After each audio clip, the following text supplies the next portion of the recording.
what caused this. And if I can figure out what the cause is, then we can start the ball rolling.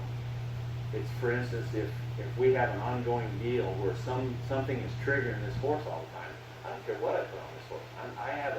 I might as well be beating my head against the handle because I cannot get ahead of the curve. I have to stay with it. So that's why the diagnostics is so important. And back to the triggers. Here's a little story. We had this horse that we knew was insulin resistant. Not bad, but it shows in their feet. Because like Doc says, they know that they actually send toxins through the body, and they will go to the farthest appendage away, which happens to be the foot. So this horse, we got him where he's managing real good. He's coming along, everything is really good, and all of a sudden he crashes again on us. And we're like, something's happened. So I speak to the owner. Another part of the story, but I speak to the owner and says, have you changed anything? Have you changed feet? Does one bale hay to the next maybe a little bit different? No, everything's the same.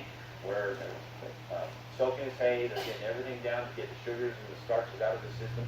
Everything's working good. We could not figure out what was wrong. Well, the neighbor, he comes walking over, hey, what's happening? Well, old Fido here is, he's laminitic again. And we're trying to figure out what he's been eating that's bothering him.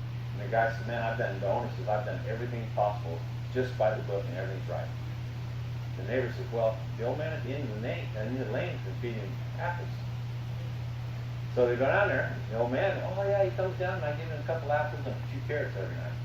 Sugar, sugar, sugar, sugar. It's not much, but it's a trigger. On horses, just like we say, they perpetuate what they might have triggered the laminitis to begin with. Now it takes less and less and less and less. So it's another thing when I love this and I chew on you guys about it. I'll ask you, what do you feed your horse? All he gets is grass hay. Good, that's good. Look at the grass hay, that's not bad. Feed him any supplements? Oh yeah, I give him such and such and so and so. Oh, that's good. How are you getting it in? Oh, I put him in a little bit of grain. How much grain you give him? Well, he's kind of picky. I give him 3 pounds of it. Okay? Now, the original question. What are you feeding this horse?